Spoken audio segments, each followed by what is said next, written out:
Hello and welcome to another lesson in the Systems Security Certified Practitioner course. In this lesson, we'll be covering topic 6.2, Understand Network Attacks and Countermeasures.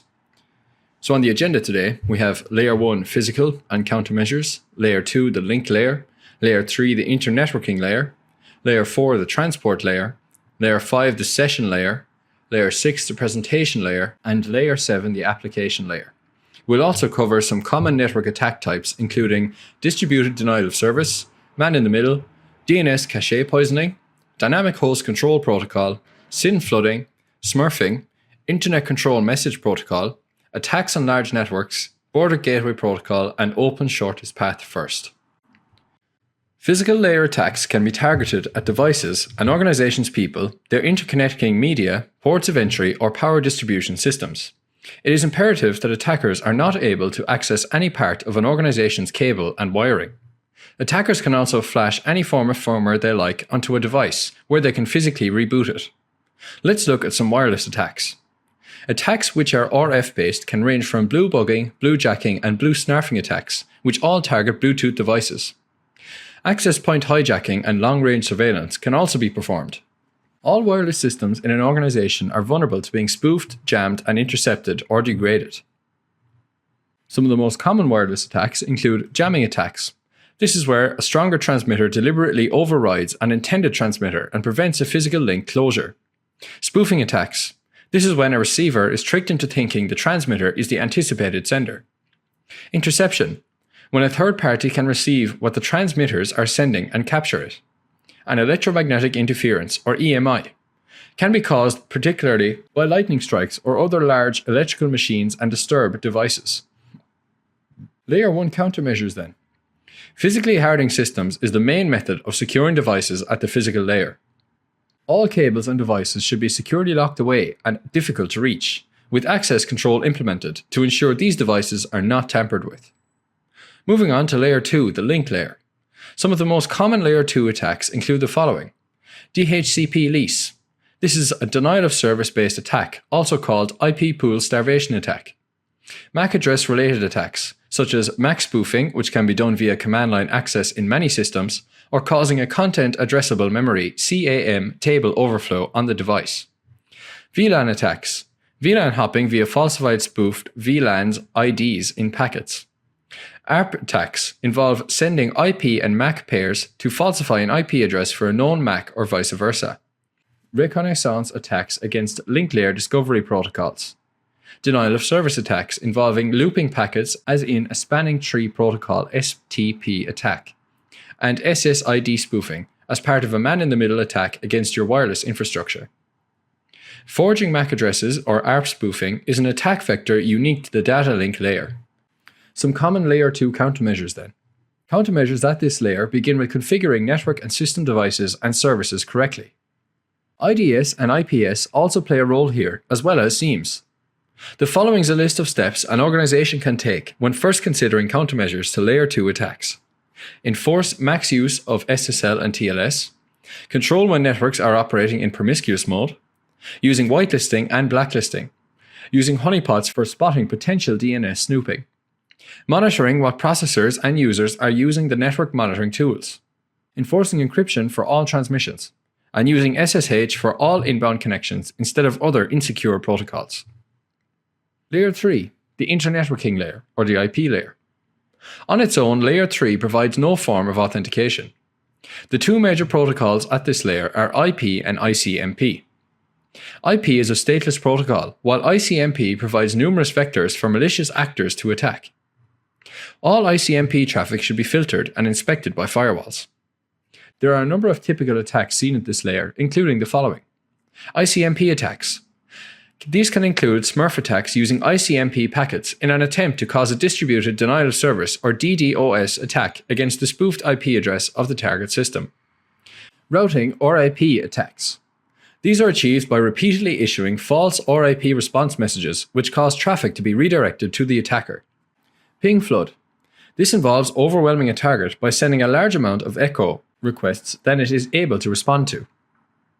IP spoofing.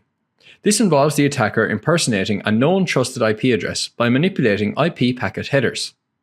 The ping of death. This involves using ICMP datagrams which exceed the maximum size. Teardrop attacks. These place false offset information into packets which are fragmented. This causes overlapping or empty spots in the resultant data stream during packet reassembly. Packet sniffing reconnaissance. This can provide target intelligence which the attacker can use to develop exploits. Some common countermeasures for Layer 3 attacks include the following: implementing IPsec correctly, securing ICMP, providing ACL protection against address spoofing, and securing routing protocols and routers with packet filtering. Moving on to Layer 4, the transport layer. This is where protocol analyzers, packet sniffers, and network mapping tools provide very useful information for attackers. Some attack vectors which are unique to this layer include abusing TCP and UDP. Common exploits for this layer include the following: injection attacks. These involve attackers guessing the next packet sequence number or forcing a reset of sequence numbers, resulting in their packets jumping ahead of legitimate ones. SYN floods. Implementing SYN cookies can defend against this. Opt-ACK attacks. This is a denial of service attack which is self-inflicted. TLS attacks. These are attacks on how encryption, compression, and key management are employed by TLS. Bypass of proper certificate for mobile apps. PS and application fingerprinting, as well as TCP port scans and other reconnaissance. Better identity management and access control, coupled with better traffic inspection and filtering, can solve a lot of the problems at this layer. Denial of service prevention services. Whitelisting and blacklisting of IP addresses. Better use of SSL and TLS, as well as SSH. Traffic monitoring, traffic analysis, TCP intercept and filtering, as well as fingerprint scrubbing techniques can all be used in this situation. Traffic monitoring should be performed at this layer, which focuses attention on what processes are connected to what IP addresses and for what reason. Traffic analysis then attempts to discover meaning in the patterns of communications traffic across a set of recipients and senders, without relying upon the knowledge of the content of the messages themselves. Layer 5 then, the session layer. There are a number of approaches which have session layer implications, including the following: man-in-the-middle attacks. This involves the attacker inserting themselves into the link between two parties. From here, they can perform surveillance or alter the packets themselves. DNS poisoning. This attempts to modify the target system's DNS resolver cache, which results in traffic being routed from the target to the attacker. Blind hijack. This involves the attacker injecting commands into the communication stream but cannot see results such as error messages directly. Session hijacking. This involves harvesting and exploiting a valid session key and reusing it to either continue a session which has been terminated or to substitute the attacker for the legitimate client in the session. These often involve cookies. ARP poisoning. These are conducted by spoofing ARP messages onto a local network, which could be achieved by altering their own devices' MAC addresses to gain access to the network. Local system host file corruption or poisoning. Similar to ARP and DNS poisoning attacks, they seek to subvert the target system's local cache of host names, which results in the target misdirecting traffic to the attacker. Man-in-the-browser attacks. Similar to man-in-the-middle attacks, they rely on a Trojan horse which manipulates calls to and from the stack and browser. And SSH downgrade attacks. These attempt to control the negotiation process which systems use to choose cryptographic algorithms and control variables. Some countermeasures to Layer 5 attacks include migrating to strong systems for identity management and access control, replacing all weak password authentication protocols, using PKI as part of their identity management, and implementing more robust IDS or IPS systems. Layer 6 then, the presentation layer. There are three broad categories of functionality which attackers tend to focus on when it comes to this layer: encryption, key management, and decryption, known NetBIOS or SMB vulnerabilities, and authentication methods. Some common countermeasures to these attacks include replacing insecure apps such as FTP with their secure versions, and these can address a lot of problems at this layer. Layer 7, applications. Applications often present the most accessible risk in an organization's list of IT assets. There are two specific classes of applications which are imperative to organizations and how they get their work done. The first being collaboration systems, which is made up of all forms of collaboration software, for example Skype, Office 365, etc. Voice and VoIP include telephone services. There need to be clear guidelines developed and enforced in order to ensure these applications are used responsibly and securely by all employees. These need to be shared with all new employees as well as business partners or contractors. So let's look at some common application vulnerabilities and assessment. Vulnerability assessments should be carried out periodically to catch the most common signs of advanced persistent threats, or APTs. Some of these attack processes include the following.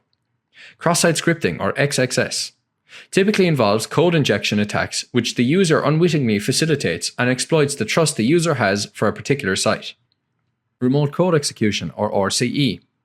This attempts to get the target to execute a set of memory locations as if they are part of a legitimate software code remotely.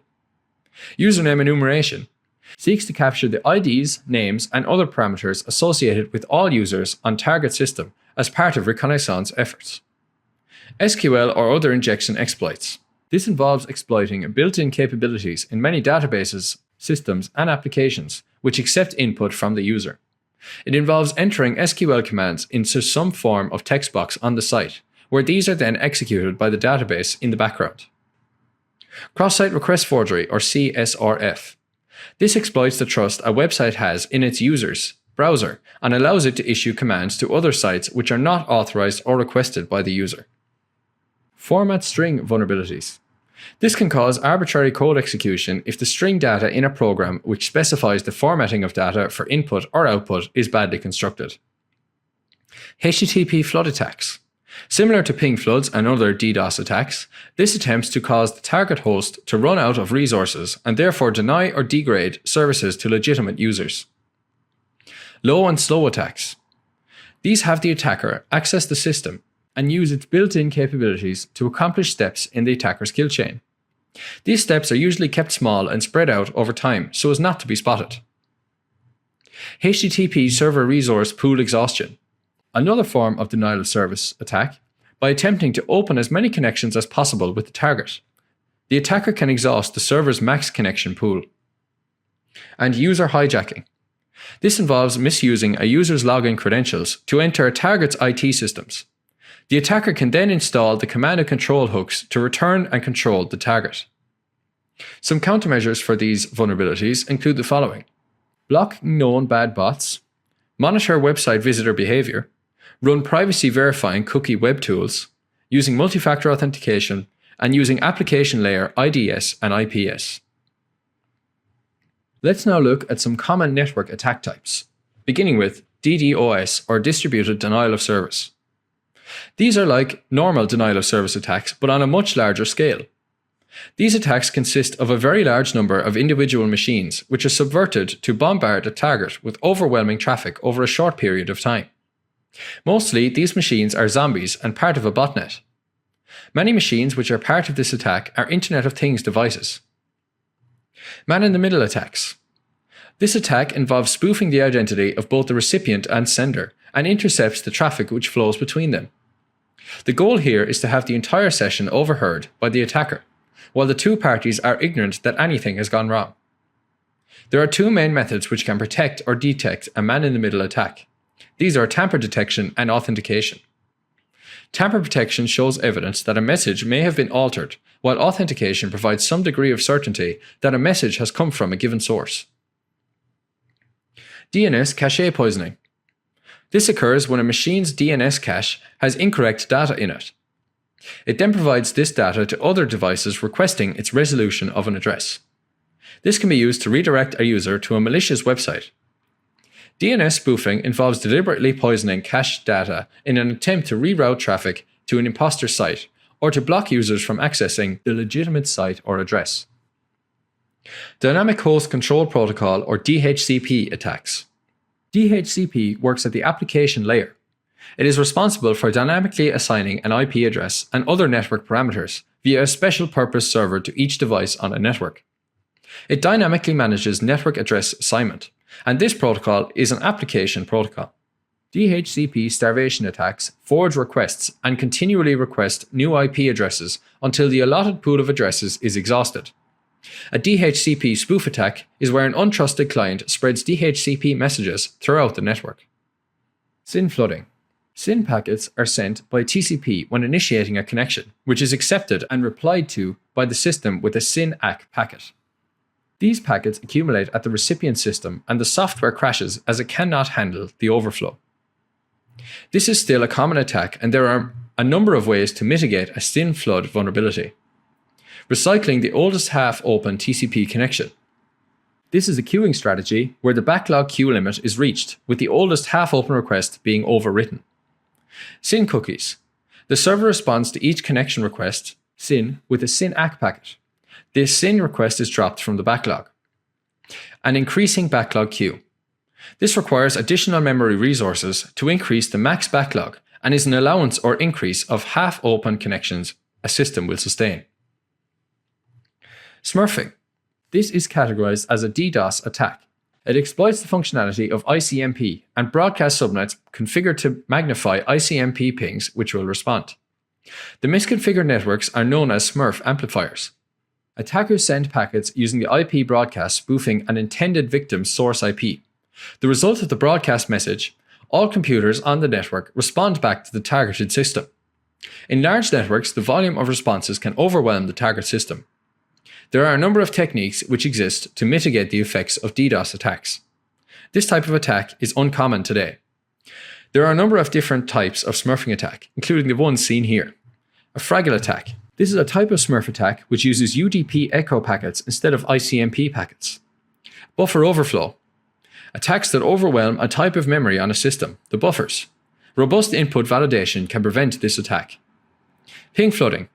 These overwhelm a system with a multitude of pings. Ping of death involves sending a ping packet which violates the MTU or maximum transmission unit size of 65,535, which causes a crash. And teardrop. This involves sending malformed packets to confuse the operating system, which cannot reassemble the packet, which is in a network layer stack. Moving on then to the final section of attacks on large networks. There are two main protocols used to manage large backbone networks, BGP and OSPF. Beginning with BGP. BGP, or Border Gateway Protocol, is used by the Internet backbone and is the global routing protocol. It is also used by large private internets to manage routing and control information across the network. It involves defining an autonomous system, or AS, which acts as a set of peer router nodes and work together to manage routing information between nodes in the interior of this set of AS nodes. It works by choosing the shortest path through the internet by navigating the least number of peer nodes along a particular route. Routing information base is what stores the paths. BGP functions on top of TCP and was initially designed to carry internet reachability information only. It is now expanded to carry routes for IP version 6, multicast, VPNs, etc. Small networks do not employ BGP, but those which span the globe may need to. OSPF, or Open Shortest Path First. This provides fast scalability and convergence and is common in large enterprise networks. Convergence refers to how routing tables get updated. It is a link state protocol, specifically one of the Interior Gateway Protocols, IGPs, and is standardized by the Internet Engineering Task Force, or IETF. It monitors the topography, and when it detects a change, it automatically reroutes the topography. It is able to reroute from link failures and create loop-free routing. It supports both IP version 4 and IP version 6. OSPF version 3 specifies updates for IPv6. It computes traffic load and seeks to balance it between routes. And finally, SCADA, or Supervisory Control and Data Acquisition. SCADA is a control system architecture which uses computers to gather data on processes and sends control commands to connected devices which comprise the system. They perform high-level process supervisory management. They use a legacy protocol known as Distributed Network Protocol, or DNP3, which is found primarily in the electric and water utility and management industries. It is an open and public standard. So that brings us to the end of this lesson. In this lesson, we've covered a variety of attacks for a variety of different layers, beginning with Layer 1, the physical layer, Layer 2, the link layer, Layer 3, the internetworking layer, Layer 4, the transport layer, Layer 5, the session layer, Layer 6, the presentation layer, and Layer 7, the application layer. And we also touched on a number of different common network attack types, including the ones listed here. So that brings us to the end of this lesson. In the next lesson, we'll be covering topic 6.3, Managed Network Access Control. Thank you, and see you then.